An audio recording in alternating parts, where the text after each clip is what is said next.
waa magaalo ku taala gobolka Maroodi Jeex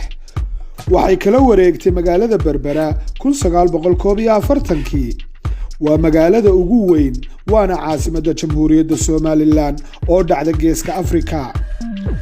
barnaamijkeena maanta waxaynu ku soo qaadan doonaa bilowgii iyo sooyaalkii taariikheed ee caasimadda Jamhuuriyadda Somaliland ee Hargeysa ku soo dhawaada Hanaqaad Media aygo hobaladiisi oo heesaga aan baxay rugtii lagu habeeyay fanku heer ku gaara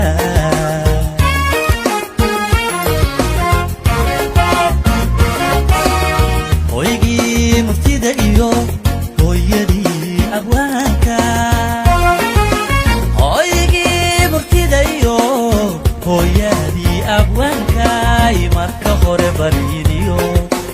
ambaal iyo salaam baan hadiyad kaaga dhigayo waad hooga badantee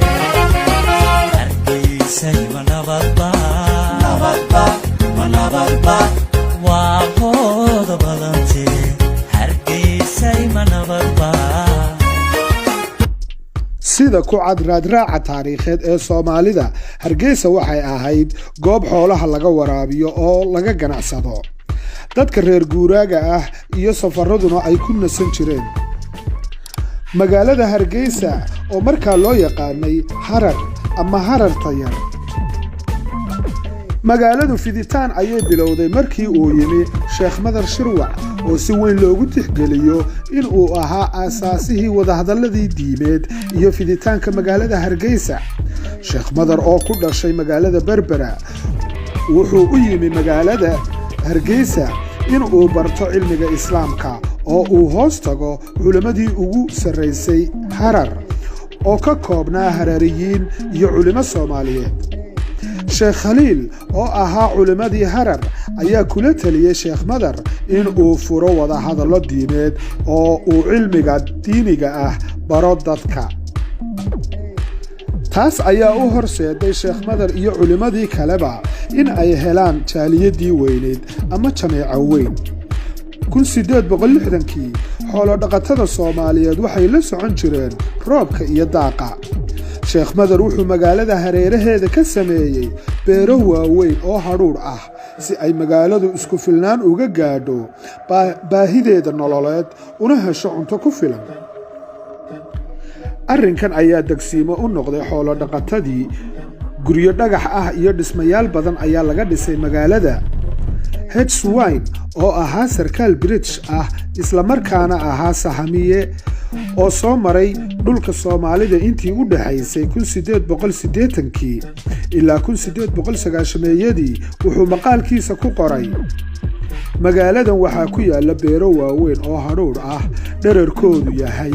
2 mayl iyo badh ballacooduna yahay 1 mayl waxaa ka shaqeeya oo ilaaliya ilaa 400 oo nin marmarka qaar waxaad arkaysaa iyagoo iska fadhiistay oo dhagaxan ku tuuraya shimbiraha si ay dalaga uga cashadaan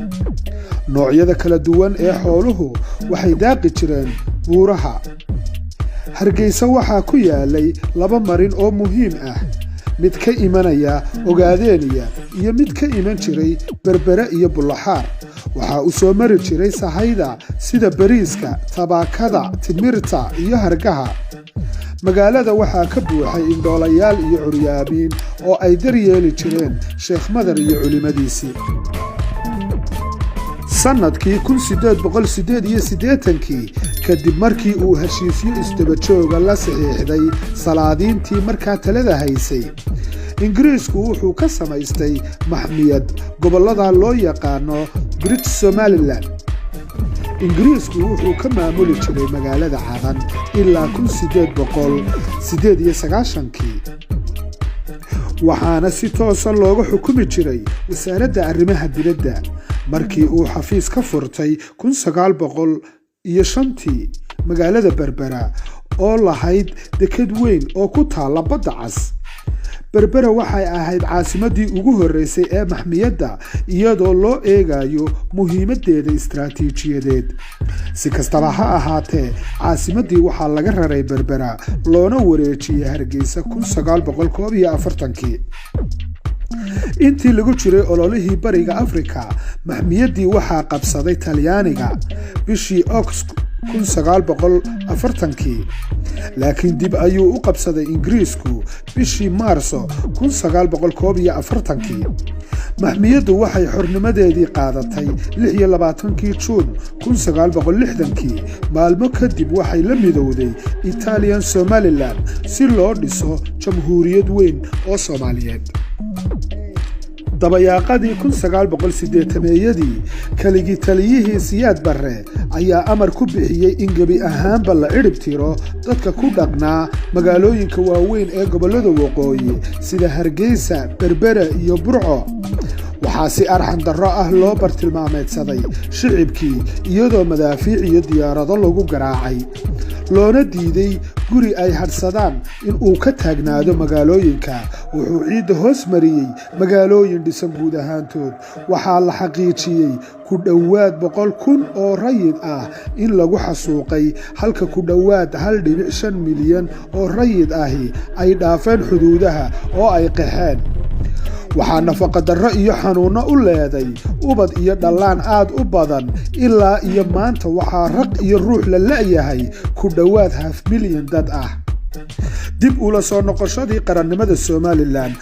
18 May 1991 waxaa bilaabmay geedi socod gaabis ah oo dib loogu dhisayo dhanka kaabayaasha ayaa ka bilaabmay magaalada Hargeysa iyo magaalooyinka kale ee dalka waxaa gacan weyn ka geysatay ganacsatadii iyo tijaartii maxalliga ahayd iyo qurba joogta oo ehladooda lacag u soo diri jiray iyagoo uu soo marin jiray xawaalado ay leeyihiin muwaadiniin reer Somaliland ahi kadib markii dib u dhis uu ku bilaabmay caasimadda ayaa si tartiib ah looga dhisay guryo cusub iyo dabaqyo dhaadheer haddaynu eegno guulaha laga gaadhay dhanka shaqo abuurka bishii Juun 2012 sanduuqa iskaashiga ee shirkadaha gaarka loo leeyahay ee Somaliland ayaa laga daafuray hoteelka Ambassador ee magaalada Hargeysa qayb ka mid ah iskaashiga ballaaran ee kobaca dhaqaalaha hindisaha ayaa lagu talagalay 900,000 oo dollar oo loo qoondeeyay 13 ganacsato maxalli ah iyo sidoo kale abuurista 250 shaqo oo cusub sanad walba waxaa la horumariyaa shaqooyinka iyadoo ay muwaadiniintu ka faa'iideystaan inta badan iyaga ayaa shaqooyinka iyo ganacsiyadaba abuurta magaalada Hargeysa ayaa kaalin fiican kaga jirta dhanka aqoonta marka la barbar dhigo caasimadaha geeska dugsiyo hoose dhexe iyo dugsiyo sare oo aad u badan ayaa ku yaala magaalada ha ahaadaan kuwa dawliya ama kuwa gaar loo leeyahay magaalada waxaa ku yaala kuuliyado iyo jaamacado badan معهدية ugu waaweyn ee tacliinta sare waxaa ka mid ah jaamacadda Hargeysa, Admas University College, Somaliland University of Technology, Golis University, New Generation University, Hub University iyo Maroodi Sheikh International University. intaa waxaa sii dheer Adna Aadan Maternity Hospital waxay ardayda u fidisaa barnaamijyo kalkaalin caafimaad ah. daawadayaal haddaynu isnidhaahno waxa horumar ay xaqiijisay magaalada Hargeysa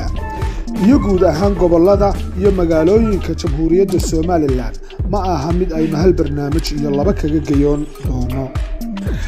daawadayaal intaas ayaan ku soo gabagabeynayaa tan iyo inta barnaamij noocan oo kale ku kulmi doono waxaa Mubaarak oo idin leh ku soo dhawaada mar walba Hanaqaad Media.